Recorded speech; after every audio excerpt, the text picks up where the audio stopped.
And with opposition.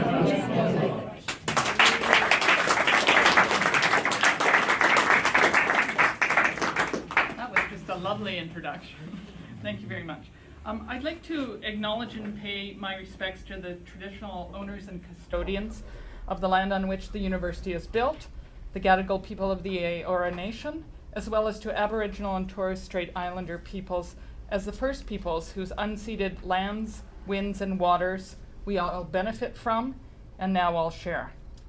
I'd also like to very much thank the organizers of this event for including social work and policy studies in the form of me, and thus continuing the link between social work and peace study initiatives here at the University of Sydney and in the larger community.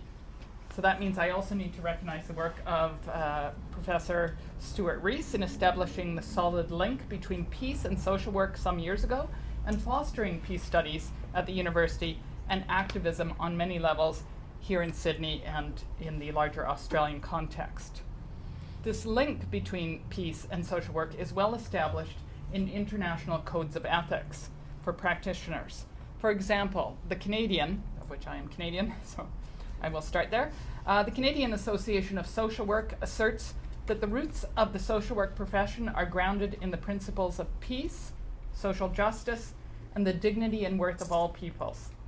Social work principles include capacity building, social and economic equality, and social protection as peaceful solutions should be about gains and developments as well as about inevitable compromises. Similarly, the National Association of Social Work in the US argues that peace is not only about the absence of war, but also the absence of all violence in a society, both external and internal, direct and indirect. Peace and social justice are interdependent. A superficial peace based on the denial and suppression of basic human needs and rights is built on a foundation of quicksand. And to let the Australian Association of Social Work have the last word, they emphasize clearly a strong belief in collaboration as the cornerstone of effective practice and call for social work practitioners and academics to oppose and work to eliminate all forms of human rights violations, including war and armed conflict, and to affirm that civil and political rights must be accompanied by economic, social, and cultural rights. So these are our twin challenges: an international agenda of negotiation, problem solving, and development strategies aimed at ending and preventing wars and violent conflicts, and also at justice and equity, and a domestic agenda of building and sustaining equity, fairness, and social justice in order to redress and prevent violence in our everyday lives and our communities. Social work is uniquely well positioned to engage with communities and individuals around more peaceful futures, as we are often employed to provide support to those who come to Australia as refugees and asylum seekers fleeing wars and oppressions. We also intervene regularly with survivors and perpetrators of domestic violence. In addition, we are called upon to provide our skills during and after violent events in the community, such as shootings or stabbings or gang violence.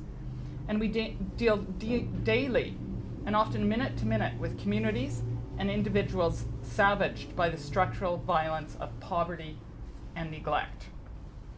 To prevent violence, rather than to just pick up the pieces afterwards, as a profession and as a society, we must promote early and ongoing interventions in communities and on the larger world scale through economic revitalization, social support, education, and employment opportunities. For it is these kinds of daily activities that draw people into the fabric of a society and give people, particularly young people, hope and direction. We also need to weave concrete alternatives to violence into our everyday lives in many ways.